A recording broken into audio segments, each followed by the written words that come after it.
アメリカでは親と共に密入国した子供、いわゆるドリーマーの扱いが社会問題になっている。2012年以降、彼らの強制送還を猶予してきたが、トランプ政権が強制送還の可能性を示したことで全米を二分する社会問題になっている。彼らの生活の基盤はアメリカだ。強制送還されれば何も知らない国で暮らさなければならない。実は同じ状況に陥った人々はすでにいる。メキシコ・ティフアナで暮らす元軍人たちだ。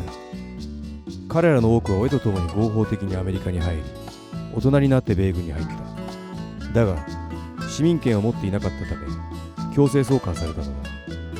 酒場の喧嘩が元で刑務所に入り強制送還されたルイス・フエンテスもその一人である。What happened was I was drinking with one of my buddies, and we decided to go to a club, and we got into altercation with some people at the club, and I ended up getting in trouble. I was in the process of becoming a U.S. citizen, and I didn't finish it, so I got deported because of that. I was deported because I broke the law. I was arrested for conspiracy for sales, and possession for sales. I crossed back across the border. I was still married back then. My wife came across with a California ID. It was valid. We just got in the line. When it was my turn, I gave him the ID. So he just swiped the card, made sure it was valid, it was real, and then said, okay, in 2008, you guys are going to need passports and stuff, and we drove right across. No problem. 4.5 years later, ICE found me. I was filing my taxes, and they found me, and they came and got me. I was arrested and I did 10 months in immigration prison, and then they deported me. Possession of drugs. It's all right if you have money, but without money, it's a nightmare. If you don't got no money, you got nothing. You gotta have money in this world. So money makes the world go round in Mexico. Without money, you can't do nothing. 彼らの国籍は確かにメキシコであり、外国人がアメリカで罪を犯せば強制送還されて当然だ。ただ、中身はほとんどアメリカ人なので、強制送還された後はメキシコの生活に適応できず苦しむ。Oh, I don't like it. It's dirty. It's a lot of people begging for money all the time. People are rude, and they just, I don't know, I just don't like it. I don't like it. I don't feel at home here.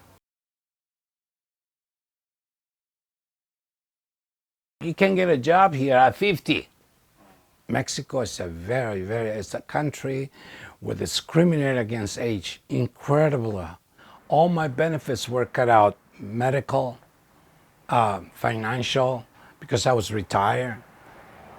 困窮する元軍人に近寄ってくる人間もいる。メキシコのドラッグカルテルだ。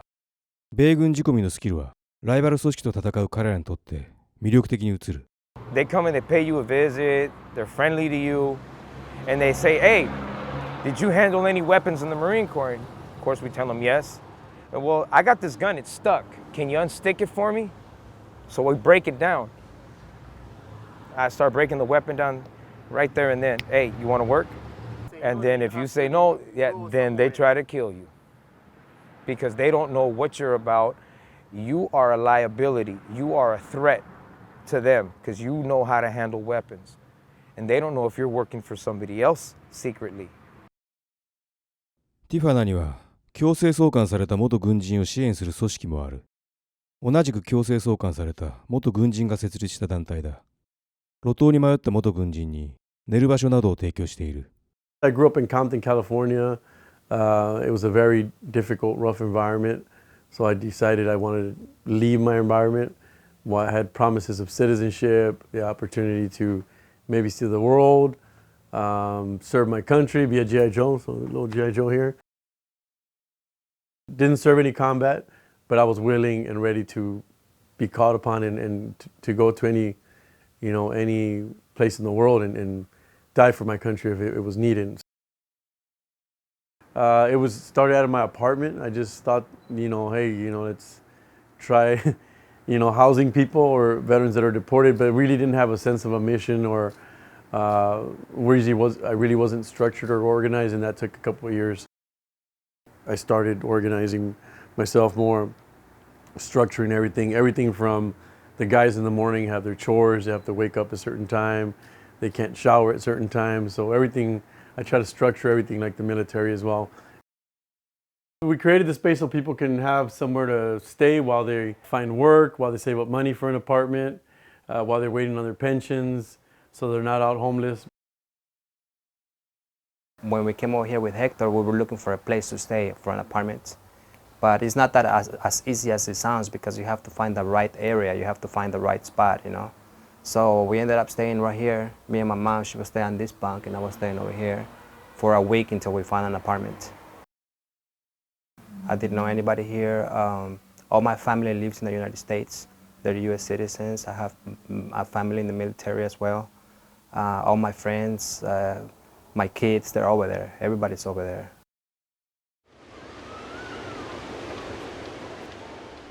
ティファナの海岸には国境のフェンスが立っている。毎週土日の限られた時間、フェンス越しに話をすることが許されている。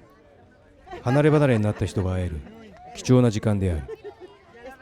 This is the border that separates the United States from Mexico, and basically we put our names up here on the wall just to kind of symbolize that there's people that served in the military that are deported, and you know, to kind of raise awareness. There's also an upside down flag, and this is just a physical barrier that tells people, like, you know, it reminds me of that we're deported and separated from our families.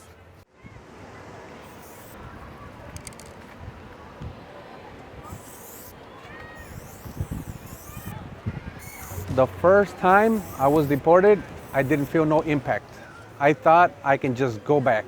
I didn't know I was Mexican, so I didn't feel the importance of my papers until I got arrested. I tried to cross back to be with my family, but I was incarcerated twice, once 2 years for re-entry, and then second time 3 years for another re-entry. At first, my family would come out frequently, and then every 2 months, then every 6 months, and then long time, so the relationship broke apart. Way back then, we had the draft on.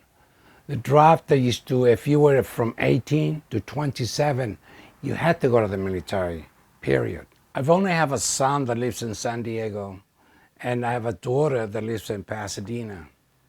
And from time to time, when they have times to come over and see me, they come over and see me.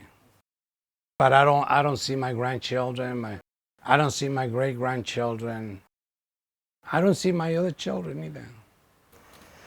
Man, you know, I have a lot of mixed feelings about it. I feel like I screwed up, and as a result of that, I lost my career, and I ended up doing 12 years in prison.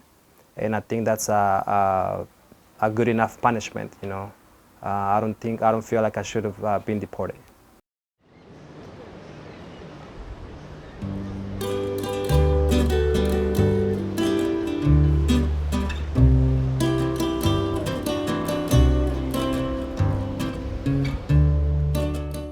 異国での生活を余儀なくされている彼らだが、希望がないわけではない。恩赦を得てアメリカ市民になるという可能性だ。Yeah, I'm an American citizen now. I got my citizenship in April. April? Yeah, of this year, April 13th. Why you could get it? So what happened was I applied for citizenship 2 years ago, and then during that whole process, I got a pardon from the governor of California for my crime. Very few, yeah, very, only one. Out of millions of people, out of millions of people that have been deported, very rare.